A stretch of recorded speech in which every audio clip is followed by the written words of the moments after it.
and fast track, and from your bank account they will subtract that amount. So that is, there will be no need to stop anywhere. So that is going to reduce the all type of trouble which you are facing on the toll plaza. But one thing is very clear: if we want good services, we have to pay for it. We cannot offer all the services free of charge. And by getting that money, we are making roads in Northeast costing 5 lakh crores. We are investing that money in the area where people are socially, economically, educationally backward, where we are not getting the toll. In the Meghalaya, Tripura, Assam, Nagaland, everywhere, we are making lot of highways. In Kashmir, we are making only tunnels of 2 lakh crores in Kashmir. There is no viability there. But we are taking that money and giving it to the backward area of the people. And that is exactly the spirit of the policy, taking the money from the people who can pay and giving it that facility to the people who are socially, economically, educationally backward. That is exactly the policy of the government behind this. Thank you. Honorable Minister, there is one small request from my side. I was an ex-MP.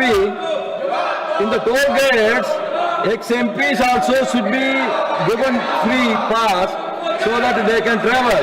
After the ex-MPs are getting retirement, they are not going anywhere. They are serving only the nation. For that only mostly they are traveling. So your ministry should do something so that the ex-minister should get a pass to go into the tolls without paying. Sir, I will assure you. Because in railways they are doing it very generously. So my humble request to the national highways is that you also should consider it. Sir, on your suggestion, my ministry will think on it and I will report it to you. Thank you so much. Now, third supplementary, Dr. Bhim Singh ji.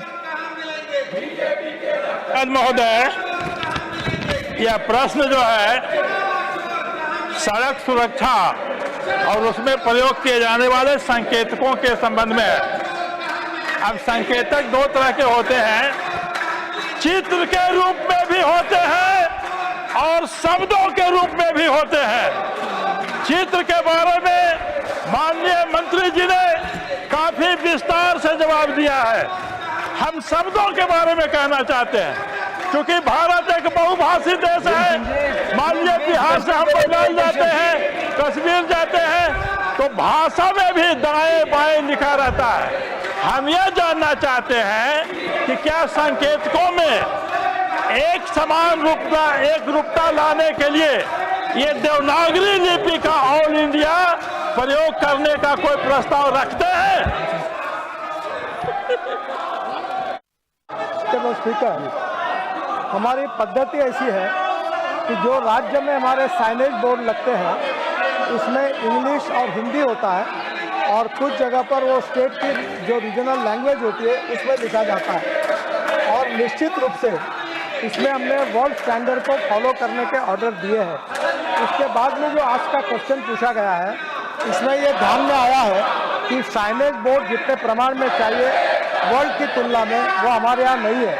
हमने इसके order निकाले हैं और मैं आपको सूचित करना चाहता हूँ सदन को कि इसके बाद जो हमारे रीजनल ऑफिसर्स हैं उनके ऊपर ये जिम्मेदारी होगी कि एज पर इंटरनेशनल स्टैंडर्ड उस प्रकार के साइनेज बोर्ड वो पूरे अपने प्रोजेक्ट के अंदर लगाएंगे और अगर उन्होंने लगाए नहीं तो उनके ऊपर बहुत स्ट्रिक्ट एक्शन की जाएगी और उनको इसके लिए जिम्मेदार पकड़ा जाएगा।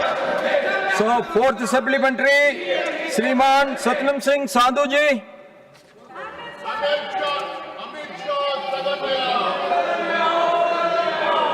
चाहूँगा पंजाब की और चंडीगढ़ की ट्रैफिक की समस्या हल करने के लिए चंडीगढ़ को 6 लेन ग्रीनफील्ड हाईवे के साथ जोड़ने के लिए 2300 करोड़ का प्रोजेक्ट दिया है। उसके लिए मैं आभार व्यक्त करता हूँ।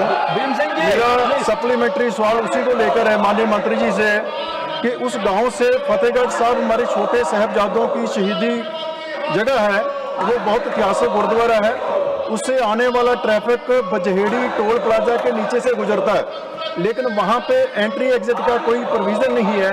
मैं आपसे निवेदन करना चाहूँगा कि उसका सर्वे करवा के, क्योंकि 5 से 10 लाख की संख्या में श्रद्धालु जाते हैं और बजहेड़ी टोल प्लाजा पे ट्रैफिक जाम होता है।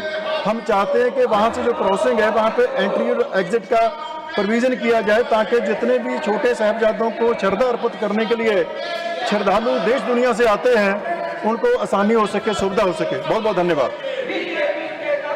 ऑनरेबल स्पीकर सर, जो समस्या ऑनरेबल मेंबर साहब ने बताई है, मैं उनसे एक रिक्वेस्ट करूंगा कि अब देश में तो हजारों हाईवे के काम शुरू है, सबके डिटेल मेरे पास नहीं है, पर ये एक प्रॉब्लम ये है कि जब हम लोग अगर एक्सप्रेस सुपर फास्ट गाड़ी शुरू करेंगे और हर स्टेशन पर रोकेंगे तो वो गाड़ी का कोई मतलब नहीं होगा। तो एक्सप्रेस हाईवे जो होते हैं वो एक्सिस कंट्रोल होते हैं और इसलिए हर जगह पर उसको एंट्री एग्जिट देना ये थोड़े अड़चन का विषय होता है। फिर भी मैं आपको एक रिक्वेस्ट करूंगा कि मैं क्वेश्चन आवर होने के बाद अधिकारी भी आते हैं और एमपी साहब भी आते हैं, तो कभी भी आज भी मेरा समय है, आप आइए, समस्या का पूरा क्या समस्या उसका अध्ययन करके जो भी मार्ग होगा निकालने की कोशिश करूंगा। और मुझे अभी उसकी जानकारी नहीं है, पर आप आने के बाद उसका समाधान ढूंढने की कोशिश करूंगा। Now the House will meet again at 2 p.m. today.